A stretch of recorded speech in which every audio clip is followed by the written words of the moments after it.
নমস্কার। আজকের প্রতিবেদনের শুরুটা আমরা সেই মালদা শহর থেকে করছি, যেখানে দাঁড়িয়ে মহানন্দার আজকে কিন্তু করুণ পরিণতি হচ্ছে যতই দিন এগোচ্ছে। আর সরকার কিন্তু পাল্টালো, আপনারা জানেন বিজেপি সরকার আসতে চলেছে। এই আগামী 9 তারিখে কিন্তু সেই মুখ্যমন্ত্রী নির্বাচন সেটাও হবে।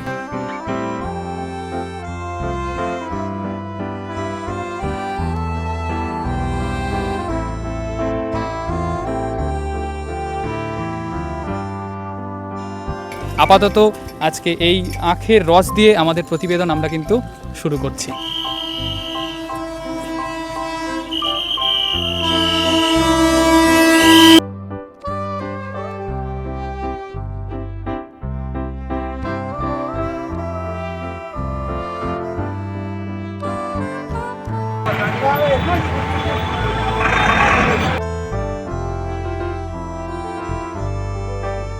এই মুহূর্তে আমি সেই মহানন্দার পাড়ে দাঁড়িয়ে রয়েছি, যাকে একসময় বলা হতো উত্তরবঙ্গের প্রাণকেন্দ্র এবং উত্তরবঙ্গের প্রাণরেখা। এই নদী কার্যত হিমালয় থেকে অনেকে বলে থাকেন চলে আসছে, এবং এই নদী দিয়ে বিভিন্ন রকমের মাছের আনাগোনা কিন্তু চলতো। কিন্তু আজ এই নদীর কী পরিস্থিতি হয়েছে আপনাদের সামনে সেটাই তুলে ধরার একটু চেষ্টা করব। এখানে যে দাঁড়িয়ে রয়েছি, সেই দাঁড়িয়ে থাকার ক্ষেত্রে কিন্তু ভীষণভাবে অসুবিধাও হচ্ছে। কারণ একটাই, একটা বিকট দুর্গন্ধ, এবং এই নদীতে কার্যত এসে মিশছে প্রচুর ড্রেনের জল এবং নর্দমার জল। এই জল যদি কেউ ব্যবহার করেন, তবে দাঁড়িয়ে চর্মরোগ হওয়া কিন্তু শুধুমাত্র সময়ের অপেক্ষা। আর জলে মাছের চেয়ে বেশি সেই ক্যারিব্যাগ এবং যাবতীয় রকমের নোংরা এসে মিশছে এই জলে। মাছেরা তো থাকছেন না সেখানে। বিংশ শতাব্দী থেকে শুরু হয়ে গিয়েছে এই যে নদীর পাড়াপাড়ে মানুষের বসবাস বেড়েই চলেছে ক্রমশ।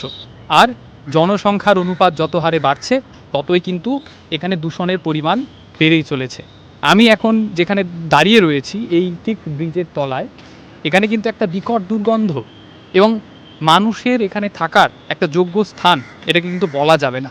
কারণ আপনারা যদি দেখেন এই চারিদিকে নোংরার পরিমাণটা, তবে বুঝতে পারবেন যে এই নদীর অবস্থা কতটা শোচনীয়।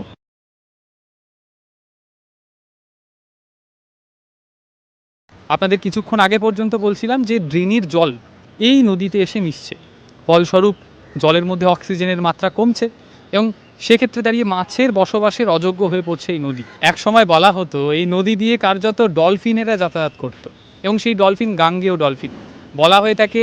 ন্যাশনাল অ্যাকোয়াটিক অ্যানিমেল সেই ডলফিন এই নদী দিয়ে যাতায়াত করতো। কেউ বিশ্বাস করবেন, আজকের দিনে দাঁড়িয়ে এখানে দুর্গন্ধে মানুষের দাঁড়ানো কিন্তু দায় হয়ে গিয়েছে।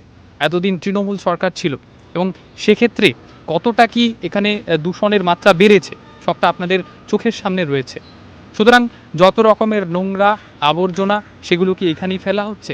একটা কিন্তু প্রশ্ন উঠবেই। প্রাচীন বাংলার রাজধানী গৌড় এবং পান্ডুয়ার জলপথ হিসেবে বিবেচিত হতো এই নদী। আজকের দিনে দাঁড়িয়ে তার পরিস্থিতি আমরা বুঝতে পারছি।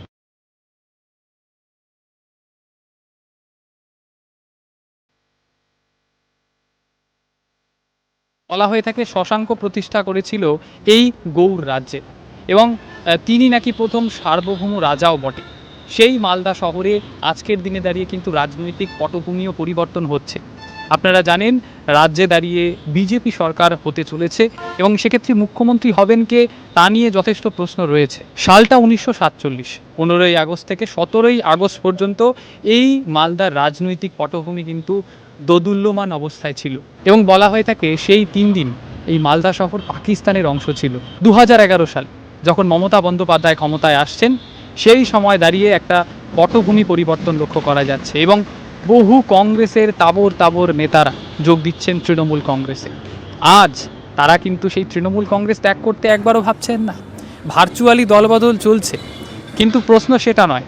প্রশ্ন হচ্ছে 2011 সালের পরবর্তীতে এই মালদা শহরের কতটা কি উন্নয়ন হলো, মালদা কি পেল, এই নোংরা আবর্জনা ছাড়া আর কি কিছু মালদা শহর পেল, এই নদীতে দাঁড়িয়ে আজকের দিনে কতটা কি দূষণ হচ্ছে, সেটা এখানকার স্থানীয় মানুষেরা খুব ভালোভাবেই জানেন।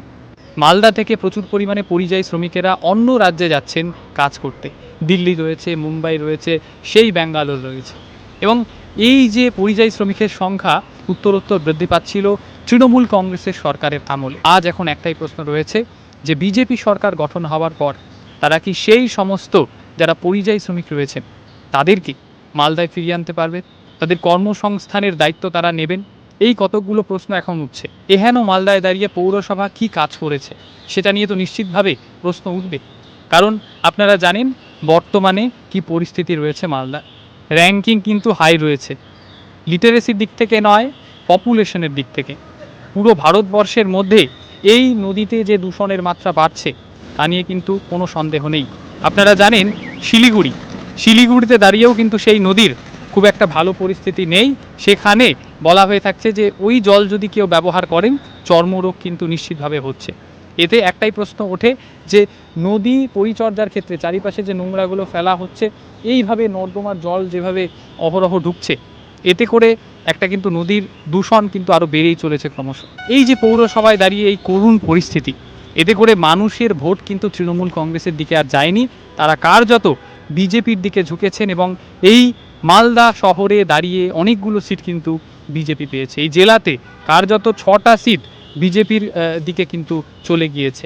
এই মালদার করুণ পরিস্থিতি দেখে মালদার জনগণই কার্যত তৃণমূল কংগ্রেসকে আর ওই আগের মতো করে সেই একচেটিয়া ভোট তারা কিন্তু দেয়নি।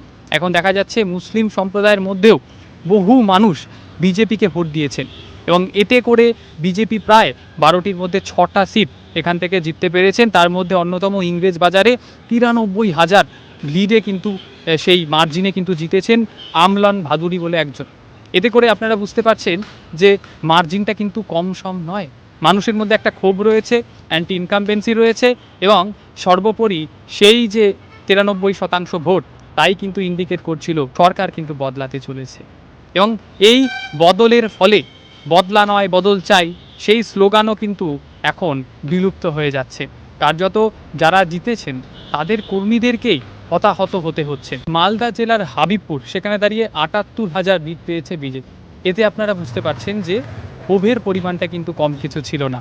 গাজলে দাঁড়িয়ে 38,000 ভোটে তারা লিড করেছেন বিজেপি, মানিকচকে 13,000। সুতরাং এই যে 6টা সিট মালদা জেলায়, সেই সিটগুলো কিন্তু বিজেপি একচেটিয়াভাবে পেলেন।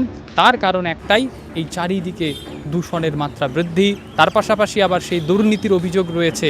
সবটা মিলিয়ে, অ্যান্টি ইনকামবেন্সি মিলিয়ে এই সরকার কিন্তু একেবারে ধরাশায়ী হয়ে পড়ল। এই যে নদীতে ক্রমাগত হয়ে চলা দূষণ, এই নিয়ে আপনাদের মূল্যবান মতামত কমেন্ট বক্সে লিখে জানাতে ভুলবেন না। আপাতত অসংখ্য ধন্যবাদ।